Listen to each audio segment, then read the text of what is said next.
أشهد أن لا إله إلا الله وحده لا شريك له وأشهد أن محمدا عبده ورسوله أما بعد فأعوذ بالله من الشيطان الرجيم بسم الله الرحمن الرحيم الحمد لله رب العالمين الرحمن الرحيم مالك يوم الدين إياك نعبد وإياك نستعين اهدنا الصراط المستقيم صراط الذين أنعمت عليهم غير المغضوب عليهم ولا الضالين.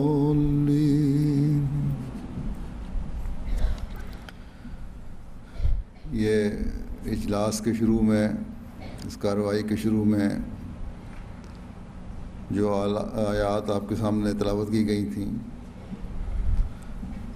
आप में से बात जानती होंगी कि निकाह पर and you might be knowing that there is one verse which is recited on the occasion of the pronouncement of nikah. At that time, the various verses of the Quran taken from various places in the Holy Quran are recited according to the order. This is the last one which has been recited here. Verset que l'on cite au cours du nikah, et c'était un des versets de la sourate Al-Hash. Ce fut le premier verset qu'on vous a présenté aujourd'hui. Et vous avez déjà entendu la traduction de ce verset. Allah nous demande de le craindre, c'est-à-dire d'adopter la taqwa. Et Allah nous dit que l'on doit aussi s'occuper de ce que l'on envoie pour le lendemain. La taqwa est une chose que si elle réside dans le cœur, eh bien on aura l'occasion d'accomplir de bonnes œuvres.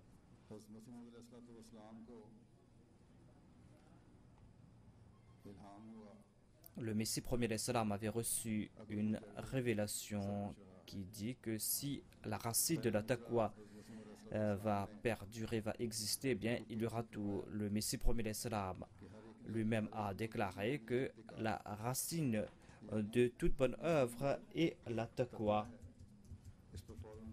Et il a reçu cette révélation que si cette racine va perdurer, eh bien il y aura tout.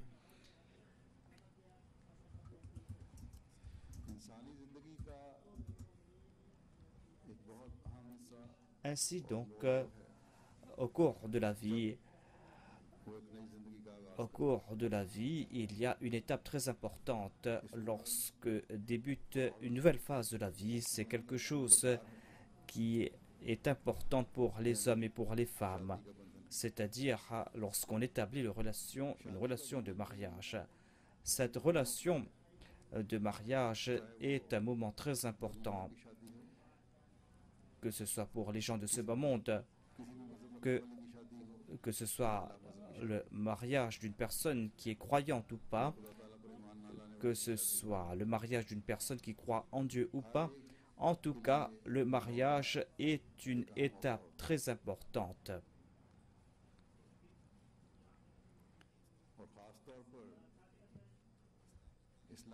et en particulier le mariage de ceux qui mettent en pratique les enseignements de l'islam, eh bien, sachez que le mariage d'un musulman, d'un croyant, est encore plus important que les gens de ce bas monde, que le mariage de ce bas monde. Les gens de ce bas monde, lorsqu'ils se marient, ils prennent en considération des aspects matériels ici dans cette société qui est influencée par le monde occidental, ou dans cette société dite libre. C'est vrai que l'Australie ne se trouve pas en Occident, mais l'Australie est influencée par l'Occident. Le peuple australien est sorti du peuple occidental. Et ici, au nom de la liberté, on a mis en place des lois très étranges.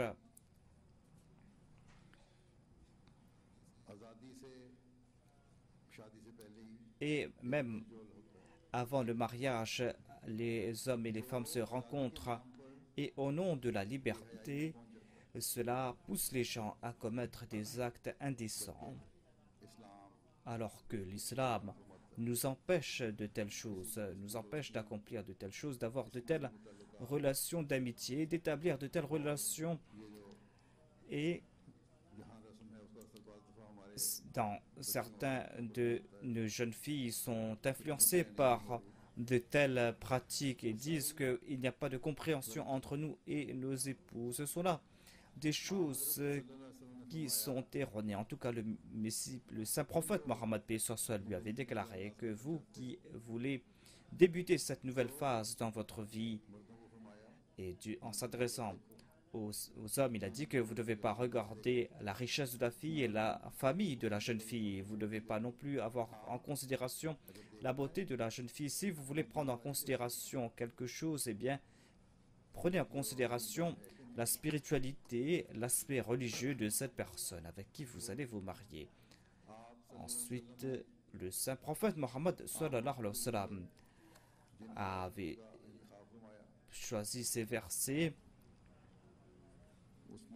Parmi ces versets pour la célébration du nikah, comme je l'ai dit, le nikah, le mariage est une phase très importante pour la vie.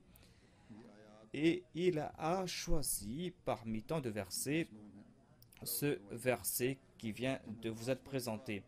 Et à 5 reprises dans ces versets, on a évoqué la taqwa, comme si la chose la plus importante pour établir ce lien entre l'homme et la femme, ce ne sont pas les désirs matériels, mais c'est ce désir d'avoir une famille noble, une famille pieuse et des descendants pieux. C'est l'important ici, c'est de chercher le plaisir de Dieu.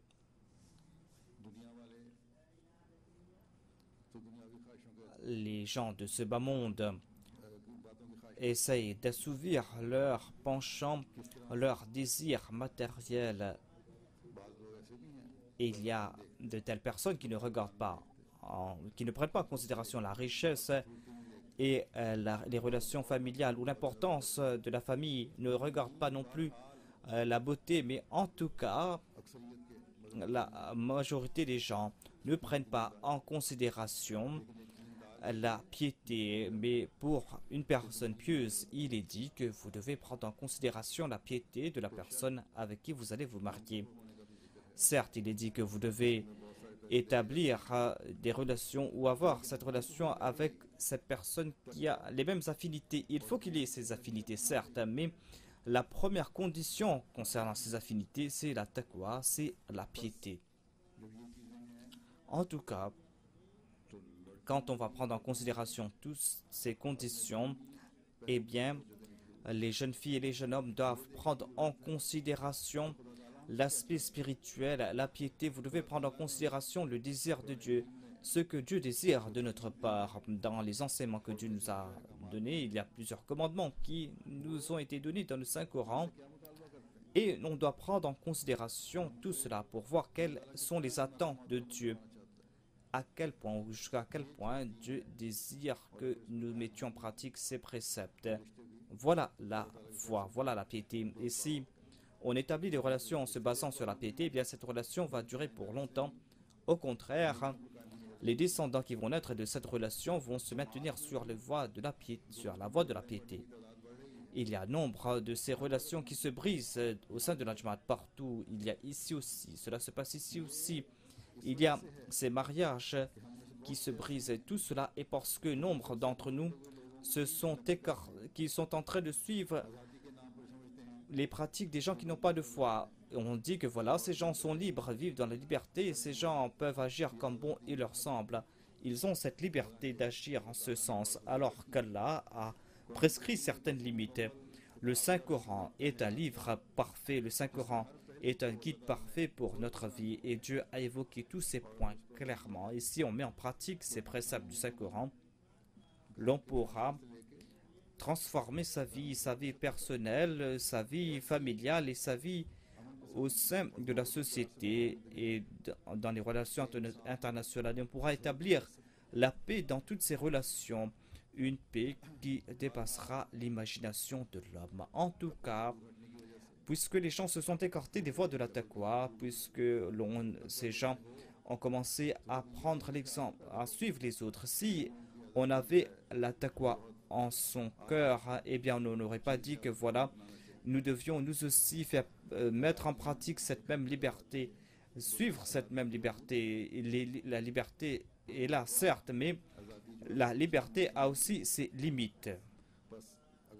Ainsi, si l'on veut rester musulman, si l'on veut se considérer comme musulman Ahmadi, il est important de faire son analyse.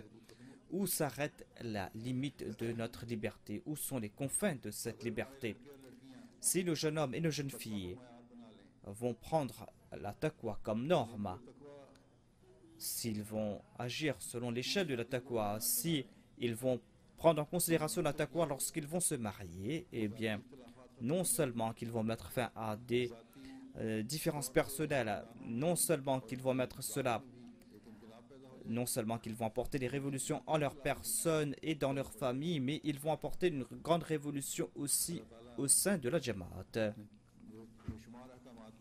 Allah a prescrit ses commandements. Il a dit que vous ne devez pas accorder préférence à ces considérations mondaines, mais vous devez prendre en considération l'au-delà, tout comme il a été dit dans ce verset, et ainsi vous allez embellir votre vie ici-bas et dans l'au-delà. Réfléchissez à ce sujet. Il est dit que chaque âme s'occupe de ce qu'elle envoie en avant pour le lendemain. Le lendemain ici a deux sens. Lendemain signifie premièrement que au cours de ce mariage, ce verset est important parce que vous devez voir comment établir cette relation, comment maintenir cette relation et comment marcher sur les voies de la taqwa. Et ces générations qui vont naître de vos deux personnes, comment allez-vous faire leur réforme spirituelle, leur éducation morale et spirituelle? Est-ce que vous n'êtes pas en train de pousser ces descendants à se tourner vers ce bas monde? Vous devez avoir comme objectif le fait de préférer la foi à ce bas monde.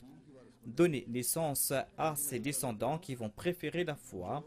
Donnez naissance à ces descendants qui vont prier pour leurs parents. Priez pour ces enfants qui vont prier pour leurs parents. Soyez de telles mères qui vont offrir le paradis à leurs enfants, dont les enfants vont progresser dans la vertu, dans les bonnes œuvres. Ensuite, il est dit que par vos actions, vous devez faire en sorte que vous soyez récompensés par Dieu. Vous devez avoir en tête les commandements de Dieu. Dans ce seul verset, à deux reprises, Dieu a mentionné le terme taqwa. Comme je l'ai dit, si l'on possède la taqwa, eh bien, il n'y aurait pas autant de difficultés, autant de problèmes. Les garçons, les jeunes hommes vont essayer de se protéger des influences néfastes de la société lorsqu'ils vont chercher leurs épouses, et les jeunes filles aussi vont se tourner vers la foi. Il ne se peut pas que seuls les jeunes hommes cherchent des filles pieuses. Lorsqu'ils vont chercher les filles pieuses, elles doivent eux-mêmes, ces jeunes hommes, marcher sur les voies de la taqwa.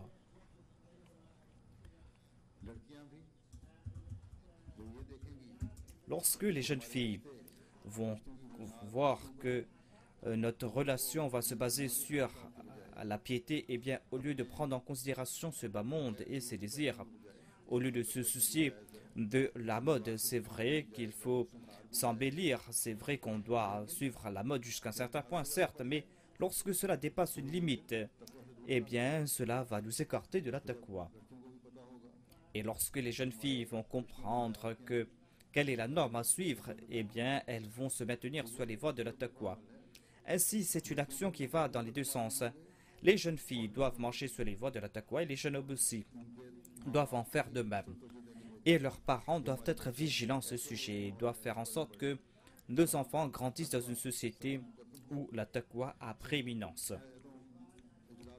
On ne doit pas se contenter de répéter ces serments que nous allons préférer la foi à ce bas monde. On ne doit pas s'arrêter aux paroles uniquement, mais la vie pratique doit être en accord à ces serments que l'on va préférer la foi à ce bas monde. Il est impossible que l'on croit en Dieu, qu'on ait certitude en l'existence de Dieu et que l'on ne suit pas ses préceptes.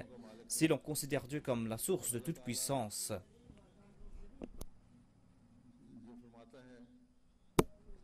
et Allah déclare que l'on doit se soucier du lendemain. Sinon, vos actions ne seront d'aucun avantage. Eh bien, lorsqu'on va se soucier du lendemain, il faut regarder donc le lendemain. Il faut se soucier de ce lendemain. Après sa mort, l'on doit aussi profiter des faveurs divines. Et c'est en ayant accompli de bonnes œuvres que l'on pourra profiter de ces faveurs divines. Des actions qui ont été accomplies uniquement pour la cause de Dieu. Ainsi, il est important à chacun de faire son analyse de conscience. Est-ce que nous sommes en train d'accomplir ces actions pour la cause de Dieu, ou bien nous sommes en train de le faire pour ce bas monde? Dans un de mes sermons, j'ai cité un long hadith dans lequel il était dit que ces actions n'ont pas été accomplies pour la cause de Dieu.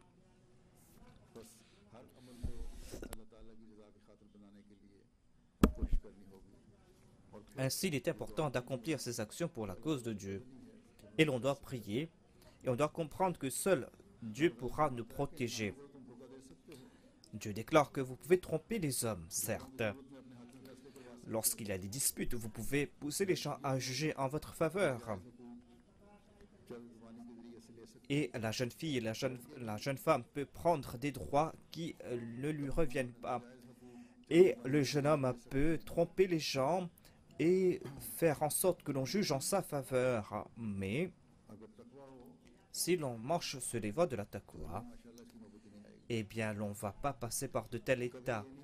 Jamais il ne sera ainsi si l'on marche sur la taqwa, c'est-à-dire que l'on essaye d'usurper les droits des autres.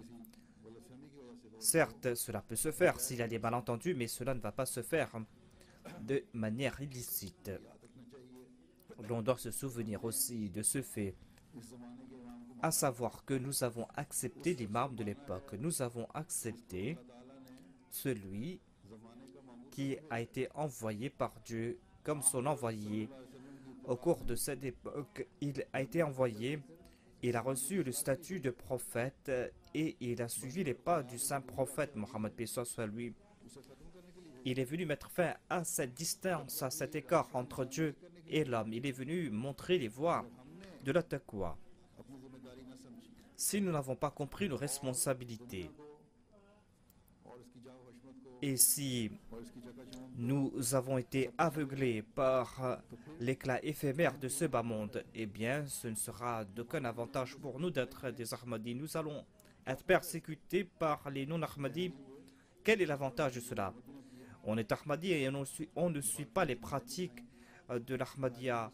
on doit entendre des insultes de la part de ces personnes et on n'est pas considéré parmi des pieux de la part comme Dieu. Il y a beaucoup d'entre vous qui sont venus du Pakistan, qui ont émigré du Pakistan parce que la situation est difficile là-bas, parce que la situation n'est pas en votre faveur en tant qu'Ahmadi. Dieu vous a accordé sa grâce.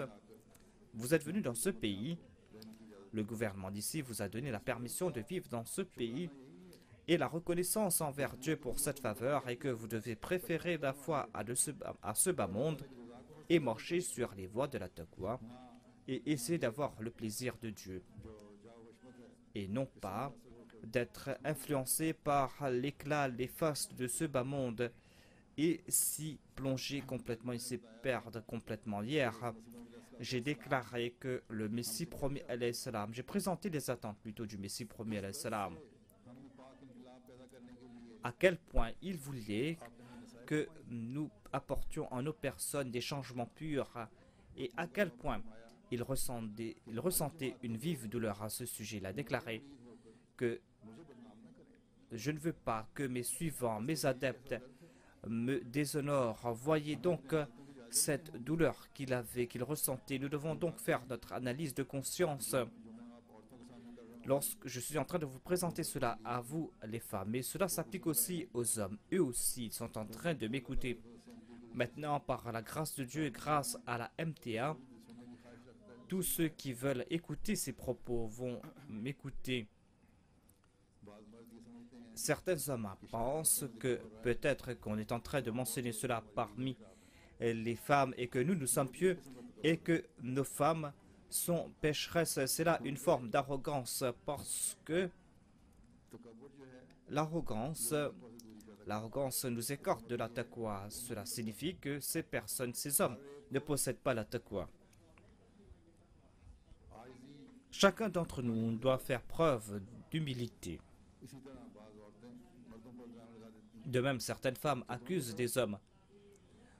Ainsi, comme je l'ai dit, si tous deux possèdent la taqwa, il n'y aurait pas de telles accusations et il y aurait toujours la paix, l'amour au sein de la cellule familiale. Voilà la beauté d'un foyer, voilà le signe d'un bon foyer, un foyer où réside la paix.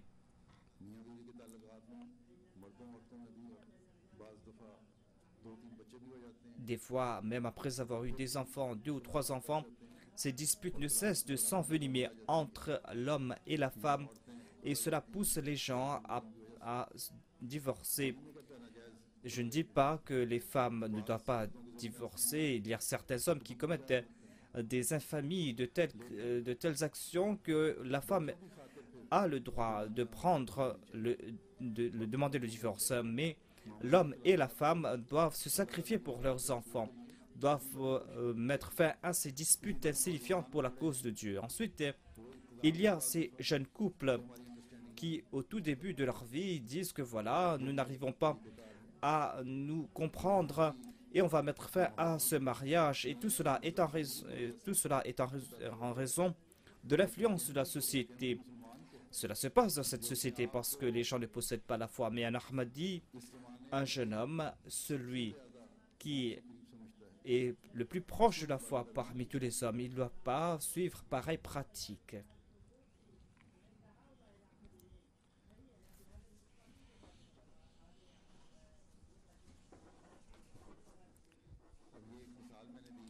J'ai cité cet exemple de mariage, mais la taqwa ne s'arrête pas là. Comme je l'ai dit dans le Saint-Coran, il y a d'innombrables commandements et il y a des commandements pour chaque pas que l'on doit faire au cours de sa vie.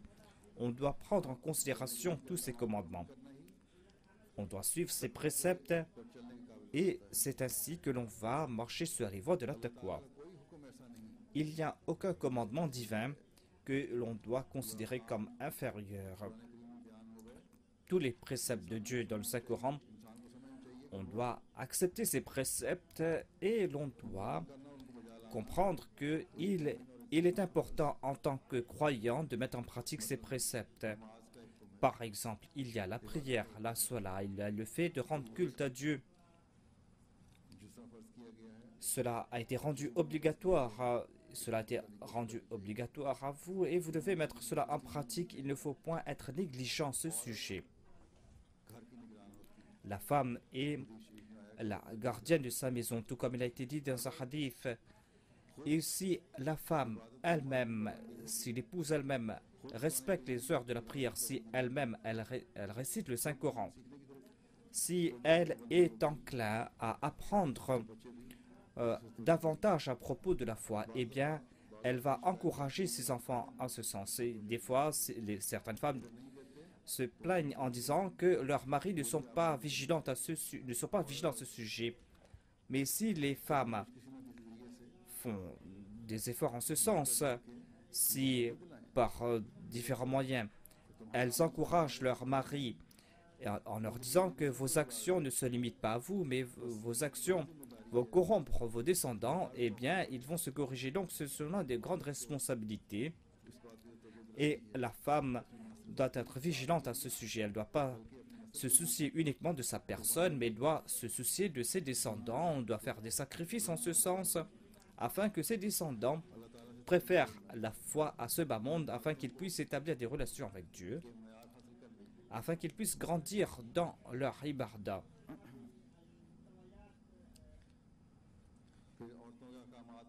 Parmi les commandements qui ont été donnés aux femmes, il y a le fait de respecter les règles de la parda.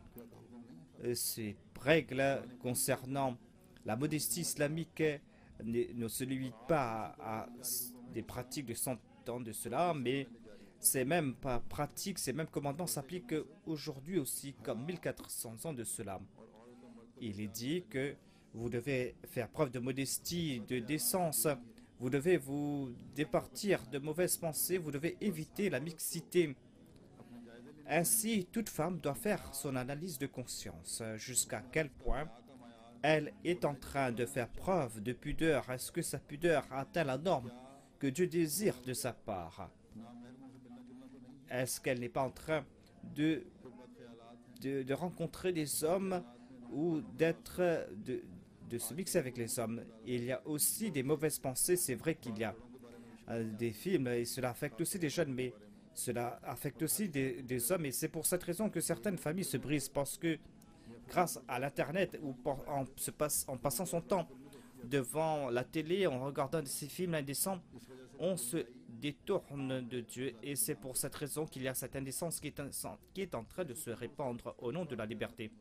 Jamais de tels films ne vont générer des pensées pures. Ces gens qui diffusent ces films sur la télé, eh bien, ces mêmes personnes disent que ce sont des choses infâmes, des choses indécentes. Et en plus des films d'horreur, on est en train de dire que maintenant que les enfants ne doivent pas regarder de tels films indécents, où il y a certains sites web que l'on doit bloquer. Tout cela est parce que ces gens savent très bien que cela peut causer du tort. Mais au nom de la liberté, on est en train de répandre ces indécences.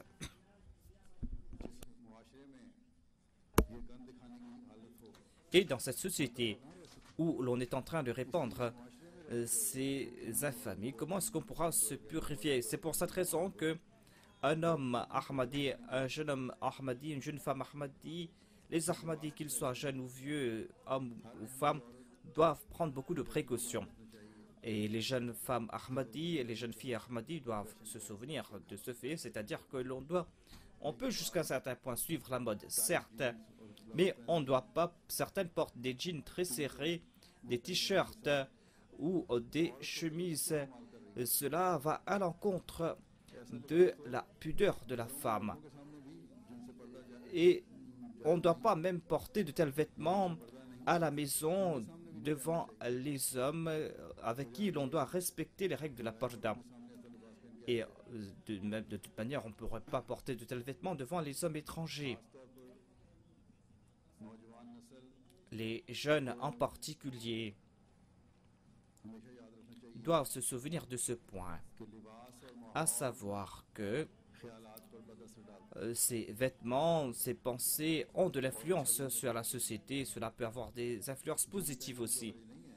Je n'ai pas je ne vous ai pas empêché de porter des jeans, mais en tout cas, vous devez porter de longs manteaux pour vous couvrir. Quelqu'un m'a écrit d'ici, une personne m'a écrit que vous allez venir ici et vous allez voir certaines femmes qui n'ont jamais couvert leur tête, mais aujourd'hui, elles vont porter des burqas devant vous. Si vous allez porter de tels vêtements pour me faire voir cela, eh bien, sachez que cela n'a aucun avantage. Dieu déclare que Dieu est celui qui sait très bien ce que vous êtes en train de faire. Il connaît l'état de vos cœurs. Si vous croyez que en accomplissant pareille action, nous allons porter une fois la burqa durant 3 jours, durant 10 jours devant le calife, eh bien nous aurons cette habitude par la suite. Si vous avez pris cette décision, eh bien certes vous devez porter de tels vêtements, mais sachez que vous devez accomplir ces actions pour la cause de Dieu et non pas pour un homme.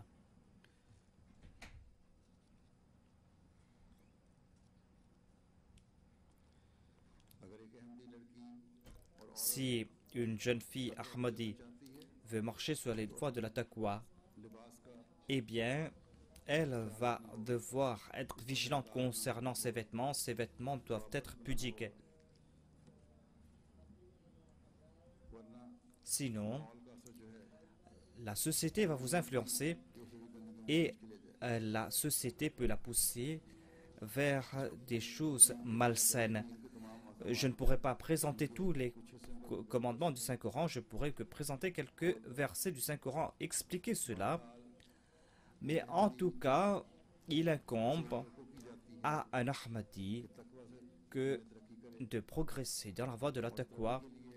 Et pour la taqwa, il faut chercher ces préceptes de Dieu dans le Saint-Coran, il faut chercher ces voies qui plaisent à Dieu. Et pour cela, on doit faire un effort constant. Aujourd'hui, seuls les membres de la Jamaat Ahmadiyya, les hommes et les femmes Ahmadi, les jeunes hommes et les jeunes filles, les jeunes et les vieux pourront réformer le monde. Aujourd'hui, ce sont les Ahmadis qui pourront établir cette relation vivante avec Dieu.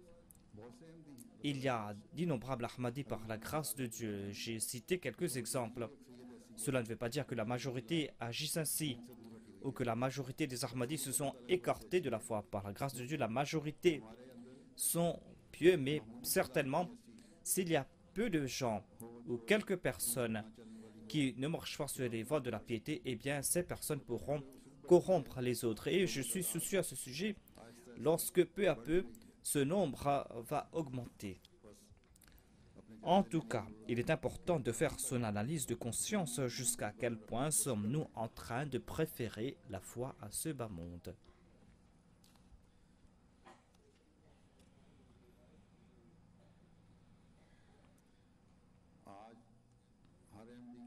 Aujourd'hui, il incombe à tout Ahmadi qui marche sur les voies de la taqwa. Il incombe à tout Ahmadi qui cherche la protection de Dieu, de mettre en pratique ces préceptes de Dieu, de chercher ces commandements qui ont été évoqués dans le Saint-Coran et dont les commentaires ont été présentés par le Messie premier alayhi salam. Il déclare, le Messie premier alayhi salam déclare que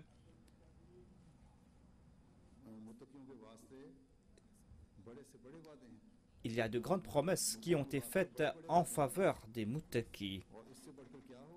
Et Dieu déclare qu'il devient l'ami du muttaqi. Est-ce qu'il peut y avoir quelque chose de plus grandiose que cela? Si l'on désire que Dieu soit notre ami, il faut marcher sur les voies de la taqwa. Il faudra préférer la foi à ce bas monde. Comme je l'ai dit, au sein de la Jamaat Ahmadiyya, il y a des gens qui ont des relations avec Dieu Et Dieu montre des signes en faveur de ces personnes. Dieu exauce la prière de ces personnes. Dieu comble les besoins de ces personnes. Dieu leur accorde ses faveurs. Ainsi, il incombe à tout Ahmadi, homme et femme, de comprendre ce fait, à savoir que le Messie premier d'Islam a déclaré que le but de son avènement, c'est d'établir cette relation entre l'homme et Dieu, et d'établir cette relation ferme entre Dieu et l'homme. Eh bien, il incombe à tout Ahmadi, sans exception, il incombe à tout homme, toute femme Ahmadi, que d'établir une relation ferme avec Dieu et d'établir cette relation entre Dieu et leurs enfants. Dans cette société où nous vivons, nous devons transformer cette société, nous devons apporter une révolution de cette société. On ne doit pas établir la Jamaat Ahmadiyya ne se limite pas à quelques Pakistanais, à quelques Fidjiens. Nous avons de grands objectifs, nous allons devoir prêcher l'islam ici. Et pour cela, nous allons devoir faire des efforts conséquents. Et nous ne devons pas, quant à nous, d'adopter que leurs habitudes et leurs traditions. Et cela ne pourra pas se faire. On ne pourra pas apporter ce changement tant que l'on ne va pas faire en sorte que notre État soit en accord au plaisir de Dieu, tant que l'on ne va pas marcher sur les voies de la taqwa. Sachez que la Jamaat Ahmadiyya va progresser. C'est là une promesse faite par Dieu. Et si nous voulons profiter de cette faveur divine, eh bien, il incombe à toute femme Ahmadi, à tout homme Ahmadi, à tout jeune homme et toute jeune femme, d'apporter en sa personne des changements purs. Sinon, sachez que ces promesses faites au Messie premier l'Islam vont se réaliser. Il y a des peuples qui vont se joindre à cette communauté, des personnes qui vont avoir le plaisir de Dieu.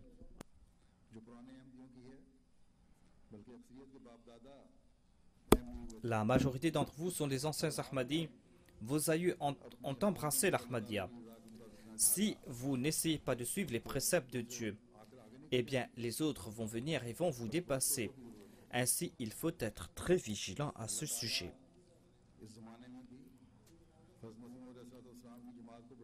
Dieu a promis que la Jamaat du Messie premier l'Islam va grandir.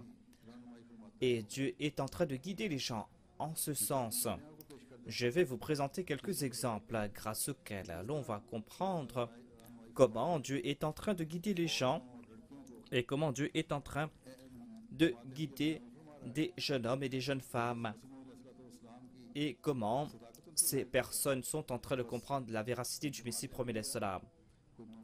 Ainsi, cette Jamaat n'est pas une Jamaat ordinaire. C'est Dieu qui a établi cette Jamaat et cette Jamaat va progresser. Et les gens vont se joindre à cette Jamaat. Et cela va se faire lorsque toute personne va marcher sur les voies de la piété. Toute personne pieuse et de bonne nature va être guidée par Dieu. Je vais vous citer quelques exemples à ce sujet.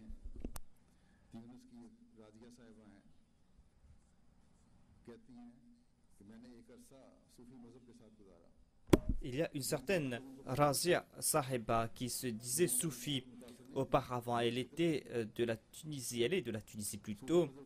Elle a dit que j'ai suivi les préceptes de la soufie, mais un jour je suis tombé sur votre chaîne de télé, sur la MTA. J'ai demandé à certaines personnes des informations à votre sujet, mais ils ont dit que ce sont des mécréants. Elle a revu la MTA. Les gens nous cherchent, mais nous sommes en train de regarder les chaînes indécentes. Nous sommes en train de regarder des choses indécentes. Mais en tout cas, cette jeune femme a dit que mon fils a vu un rêve. Elle a dit que nous étions dans une voiture et Mustafa Sabit était en train de conduire la voiture. Et j'ai compris que je suis sur la voie droite et je me suis jointe à la Jamaat Ahmadiyya. Il y a une autre dame de l'Égypte qui déclare que en 2011, un jour, j'étais en train de zapper et un jour, je suis tombé sur la chaîne, sur l'émission Ajwibatul Anil Iman de Mustafa Thabit Saheb. l'Europe et j'ai regardé la MTA par la suite, où j'ai suivi la chaîne MTA. J'ai vu l'émission Al-Hiwar al-Mubashir et j'ai vu qu'on parlait avec des gens de différentes voix. Et moi aussi, j'attendais l'avènement de Jésus-Christ. Les paroles des Ahmadis étaient logiques, mais je me suis dit, j'ai pas compris comment un prophète pouvait venir après le saint prophète. Un jour, on mentionnait cela à l'MTA en disant que Dieu parle avec les gens. Et je me suis souvenu d'un rêve que j'avais fait en 2003. Au cours du Ramadan, après, j'étais parti prier et j'ai vu les pratiques des femmes et je me suis dit que je vais partir à la maison pour prier. Il y a certaines jeunes femmes ahmadis qui embrassent l'Ahmadiyya. Il y a certaines Fidjiennes qui ont embrassé l'Ahmadiyya, qui disent que lorsque nous venons à la mosquée, ici en Australie, eh bien, les Pakistanaises qui sont en majorité se parlent entre elles, alors qu'on parle en langue. Lorsqu'il y a des étrangers, eh bien, on doit parler en langue anglaise, on doit parler dans la langue d'ici. En tout cas, cette jeune femme a dit que j'ai vu en rêve qu'il y avait une fenêtre dans le ciel. La fenêtre était ouverte, était blanche. Il y a quelqu'un qui m'a dit que je suis l'envoyé de Dieu. Je me suis prosterné à 3 reprises et j'ai dit La ilaha illa anta subhanaka inni kuntu minadh dhalimin. Je me suis réveillé et j'avais compris que Dieu est proche des gens et Dieu exauce la prière de ceux qui supplient. Après ce rêve, j'ai vu un autre rêve dans lequel j'ai vu qu'il y avait une personne qui montait au ciel. Une personne qui avait une barbe blanche et des cheveux blancs. Il y avait de la lumière qui sortait de cette personne. Cette personne a dit que je suis le Messie. J'ai cru qu'il était le Messie Jésus-Christ et j'ai compris que pourquoi est-ce que Jésus-Christ est venu me voir. Et j'ai ouvert un livre d'interprétation de rêves et j'ai posé des questions à ce sujet. Les gens m'ont dit que Dieu ne parle pas avec les gens, que c'est faux. Dieu parle, mais les musulmans disent que Dieu ne parle pas. En tout cas, cette personne a dit que j'ai compris que Dieu va m'accorder des enfants pieux. Et par la suite, j'ai regardé la MTA et j'ai vu que la personne que j'avais vue dans mon rêve était le Messie premier l'Islam et Dieu m'a guidé vers l'Ahmadiyya.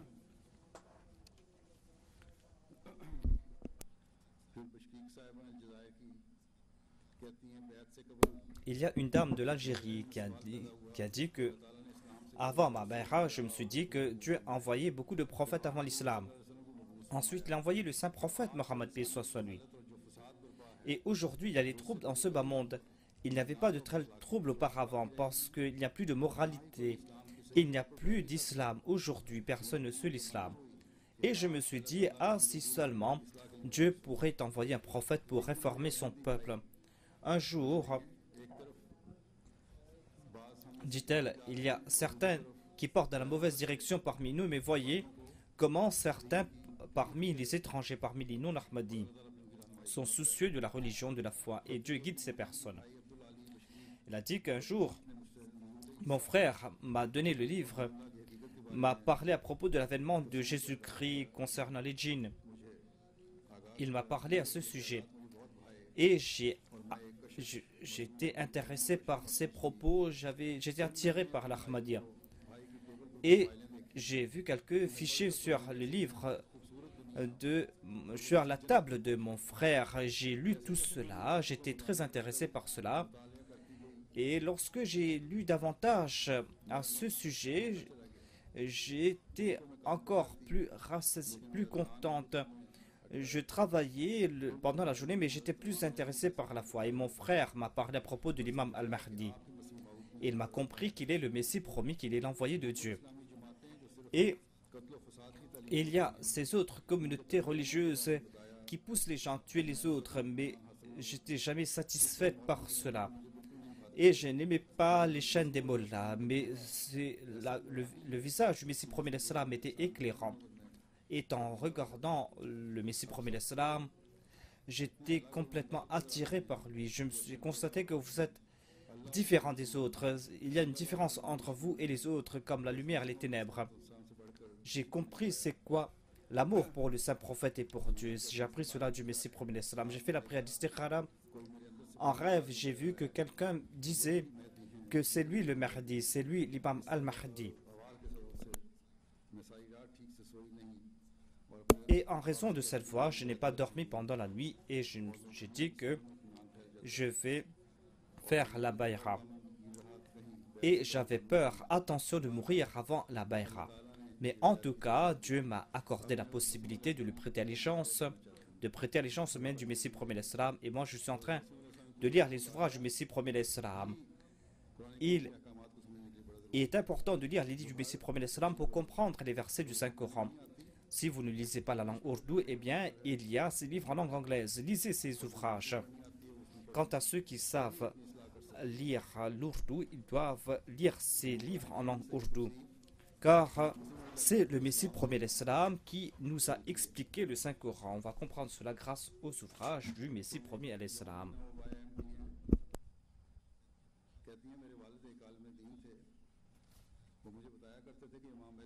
Il y a une Yéménite qui a dit que voilà, mon père m'informait à propos de l'avènement de l'imam al-Mahdi.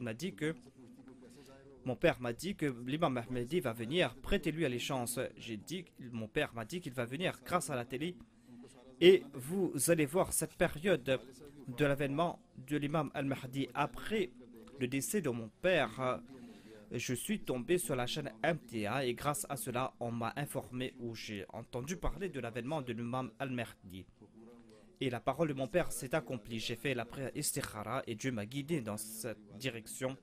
Et moi et ma mère, nous avons prêté allégeance aux mains du Messie premier l'Islam. Il y a une dame de la Tanzanie, une dame d'Afrique, on dit, mais il y avait une dame âgée qui venait prier à la mosquée après la prière de Juma et elle était partie voir le Muallim. Et là-bas, elle a regardé le calendrier. Il y avait une grande photo sur le calendrier. Elle a dit, c'est la photo de qui?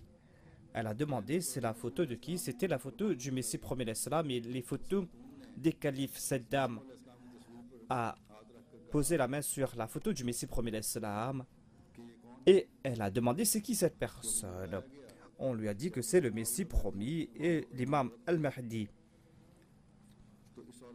La dame a dit que c'est la même personne que j'ai vue dans mon rêve.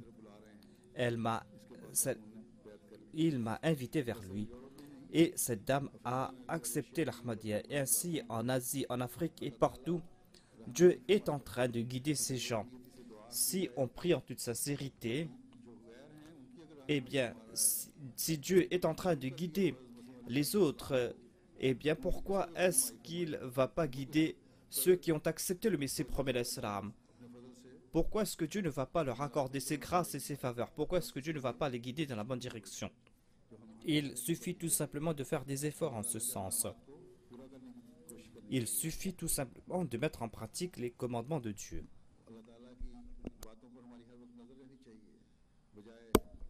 Il suffit d'avoir en tête les commandements de Dieu au lieu de regarder les autres chaînes. Mais il faut aussi regarder la MTA afin de se purifier.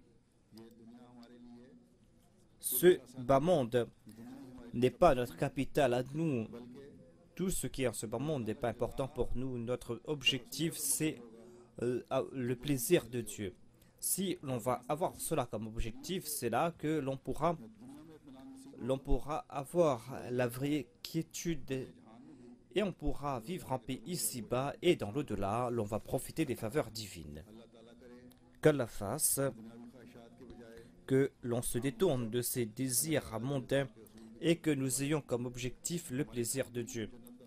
Que nos maisons soient à l'image du paradis et que nous puissions profiter des faveurs divines dans l'au-delà. Maintenant, nous allons prier.